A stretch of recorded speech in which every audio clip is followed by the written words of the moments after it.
Google'дун AlphaGo программасы Go оюну боюнча дүйнөлүк чемпиону Ли Си Долду 2 жолу жеңип алды. Серепчилер буга окшош мелдештер аркылуу жасалма акылдын өнүккөнүнө баа берсе болот деп белгилешүүдө. 1997-жылы компьютер программасы шахмат боюнча дүйнөлүк чемпионду да жеңип алган. Бирок Go шахматка окшош болсо да, жүрүштөрүнүн вариантынын абдан көптүгү менен айырмаланган оюн. Жапониялык Mitsubishi компаниясы чукул кырдаал учурунда деңиздин суусун колдонуп, сигнал бере алган антеннаны ойлоп чыгышты. Деңиздин суусу электр тогун өткөрө алат. Бул антенна аркылуу телеканалдарды көрүп, уюлдук телефонго да сигнал алса болот.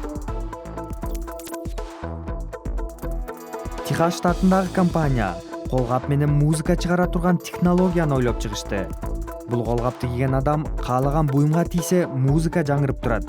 Колгаптын 8 сенсору бар. Кыймыл-аракеттер Bluetooth аркылуу компьютерге жөнөтүлүп турат.